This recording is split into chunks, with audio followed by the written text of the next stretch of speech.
Welcome friends in the video number 2 of 11th standard vectors. Vectors में हमने पहले video में basic information about vectors discuss किया, जिसमें मैग्नीट्यूड ऑफ वेक्टर क्या होता है, डायरेक्शन ऑफ वेक्टर क्या होता है वो डिस्कस किया. फ्रेंड्स, वेक्टर्स का एडिशन, सब्सट्रैक्शन और मल्टीप्लिकेशन करने की अलग अलग मेथड्स अवेलेबल हैं, जिसमें से आज हम वेक्टर्स का एडिशन कैसे होता है वो डिस्कस करने के लिए ट्राई करेंगे. तो सबसे पहले आज मैं डिस्कस करने जा रहा हूँ addition and subtraction of vectors. कोई भी वेक्टर का एडिशन या सब्सट्रैक्शन कैसे किया जा सकता है. वेक्टर्स का एडिशन या सब्सट्रैक्शन करने के लिए हमारे पास फंडामेंटली दो मेथड्स है. वेक्टर के एडिशन या सब्सट्रैक्शन को कंपोजिशन ऑफ वेक्टर्स बोला जाता है. यहाँ पर हम कंपोजिशन ऑफ वेक्टर्स के बारे में इंफॉर्मेशन लेंगे. What is composition of vectors. Composition of vectors करने के लिए, कंपोजिशन मतलब आइदर एडिशन और सब्सट्रैक्शन. कंपोजिशन ऑफ वेक्टर्स करने के लिए हमारे पास दो मेथड्स है. एक मेथड को बोला जाता है ग्राफिकल मेथड, एक मेथड को बोला जाता है ग्राफिकल मेथड और दूसरी मेथड को बोला जाता है अलजेब्रिक मेथड. एक मेथड को बोला जाता है ग्राफिकल मेथड और दूसरी मेथड को बोला जाता है अलजेब्रिक मेथड. ग्राफिकल मेथड में भी हमारे पास दो टाइप्स है. First one is said to be, that is said to be method of triangle. First one is said to be method of triangle and another is said to be method of parallelogram. Method of parallelogram. So here we are discussing first of all method of triangle. बहुत ही ध्यान से समझना, because as far as your 11th and 12th standard is concerned, हमको यहाँ पर सारे methods vector addition के लिए, वेक्टर सब्सट्रैक्शन के लिए, मल्टीप्लिकेशन के लिए आना ज़रूरी है.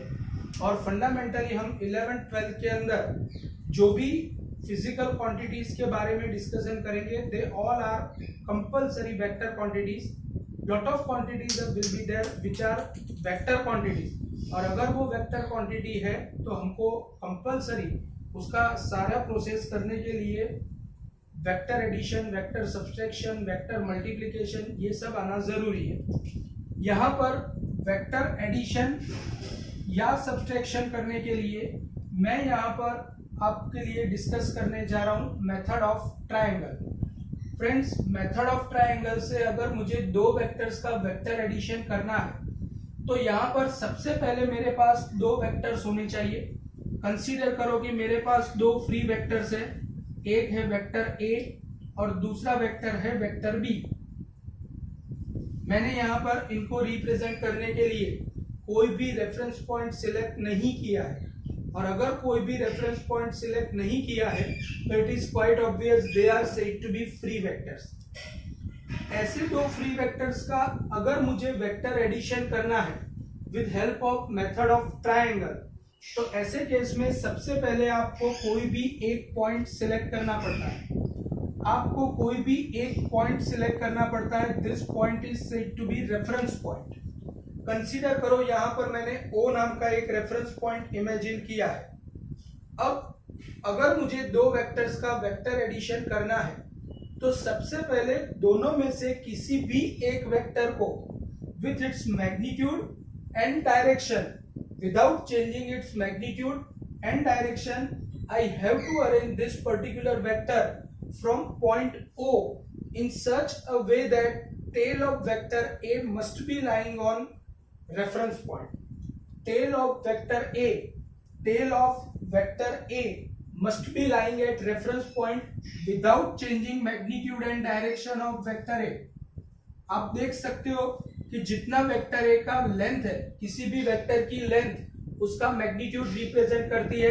तो जितनी वेक्टर की लेंथ है उतनी ही लेंथ वाला मैंने यहाँ पर वेक्टर ए प्लॉट किया है सेम डायरेक्शन में.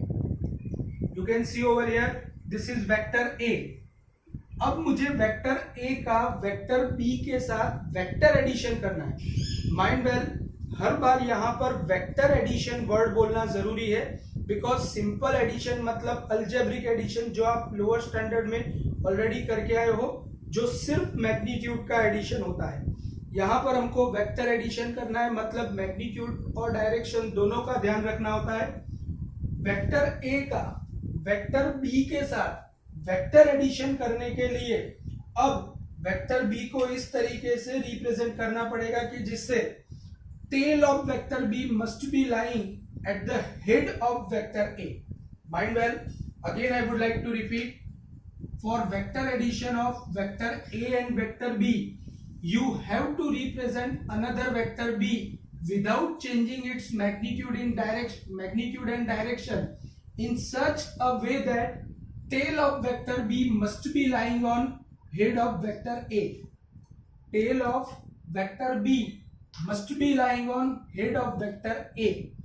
So, अगर मैं पहले वेक्टर के टेल से दूसरे वेक्टर के हेड को कनेक्ट करने वाला वेक्टर बनाता हूं, तो this is said to be resultant vector due to vector A plus vector B.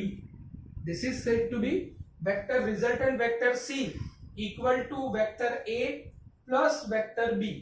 Again I would like to repeat, कोई भी वेक्टर के दो वेक्टर के बीच में वेक्टर एडिशन करने के लिए एक वेक्टर के हेड पर दूसरे वेक्टर का टेल अरेंज करना है, जिससे पहले वेक्टर के टेल से दूसरे वेक्टर के हेड को कनेक्ट करने वाला जो वेक्टर बनेगा वो दोनों वेक्टर्स का resultant vector vector C equal to vector A plus B बोला जा सकता है।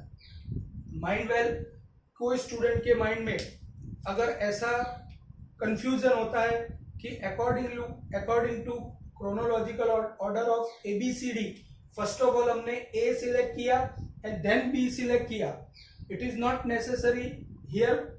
चलो मैं ऐसा इमेजिन करता हूं कि पहले मैं वेक्टर बी प्लॉट करता हूं, कंसीडर करो कि दिस इज वेक्टर बी, और अब मैं वेक्टर बी का वेक्टर ए के साथ वेक्टर एडिशन करने के लिए यहां पर वेक्टर ए इस तरीके से प्लॉट करता हूं कि जिससे वेक्टर ए का टेल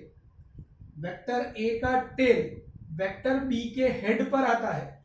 तो ऐसे केस में पहले वेक्टर के टेल से दूसरे वेक्टर के हेड को कनेक्ट करने वाला vector vector B plus vector A बनेगा।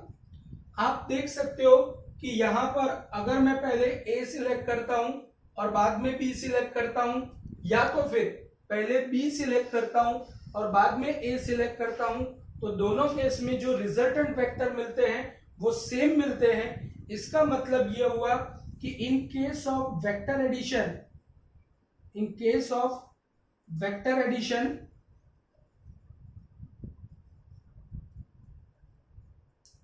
Cumulative law is applicable. Cumulative law हमने सिंपल एडिशन और मल्टीप्लिकेशन के केस में चेक किया हुआ है। सेम वे यहां पर भी ऐसा बोल सकते हो कि आप वेक्टर ए का बी के साथ वेक्टर एडिशन करो या वेक्टर बी का वेक्टर ए के साथ एडिशन करो। आप ऑर्डर चेंज करते हो तो भी यहां पर वेक्टर एडिशन में कोई फर्क नहीं आता है। फ्रेंड्स, यहां पर बहुत ही ध्यान से समझना है। याद रखो कि यहां पर वेक्टर ए और वेक्टर बी जहां पर दोनों का टेल सेम पॉइंट पर इंपोज हो रहा है, तो ऐसे केस में this is said to be an angle between vector A and vector B. Mind well, vector A और वेक्टर बी का टेल अगर एक ही पॉइंट से रिप्रेजेंट किया गया है, तभी जा करके आप दोनों के बीच के एंगल को angle between vector A and vector B बोल सकते हो। Mind well, this is not said to be an angle between vector A and vector B, क्योंकि यहां पर दोनों वेक्टर्स के टेल सेम पॉइंट पर रिप्रेजेंट नहीं हो रहे। So this angle cannot be considered as angle between vector A and vector B. Apart from that, अगर आपको vector A and vector B के बीच का एंगल मेंशन करना है, तो आप इस तरीके से भी कर सकते हो। वेक्टर A को अगर आप आगे की तरफ एक्सपांड करते हो, तो this line is said to be line of action of vector A, line of action of vector A। Line of action of vector A. Mind well, इसी तरीके से अगर कोई वेक्टर बी को एक्सपांड करता है पीछे की तरफ, तो this is said to be line of action of vector B. तो दिस एंगल पीछे की तरफ एक्सपांड करने से ये जो एंगल बनेगा, इसको भी आप वेक्टर ए और वेक्टर बी के बीच का एंगल बोल सकते हैं। In short, vector A and vector B के बीच के एंगल को रिप्रेजेंट करने के लिए या तो दोनों वेक्टर्स को एक ही रेफरेंस पॉइंट से रिप्रेजेंट करो और बाद में जो एंगल मिलता है that is said to be an angle between vector A and vector B. Apart from that, अगर किसी स्टूडेंट को एक वेक्टर को पीछे की तरफ या आगे की तरफ एक्सपांड करना है, in short line of actions बनाने हैं, then also you can say that they will become an angle between vector A and vector B. In short, method of triangle से कोई भी दो वेक्टर्स के बीच में वेक्टर एडिशन करने के लिए रेफरेंस पॉइंट सिलेक्ट करो, किसी भी एक वेक्टर को without changing its magnitude and direction reference point से रिप्रेजेंट करो, बाद में दूसरे वेक्टर को without changing its magnitude and direction इस तरीके से रिप्रेजेंट करो कि जिससे दूसरे वेक्टर का टेल पहले वेक्टर के हेड पर आए, तो पहले वेक्टर के टेल से दूसरे वेक्टर के हेड को कनेक्ट करने वाला vector, it is said to be resultant vector due to vector addition of both the vectors.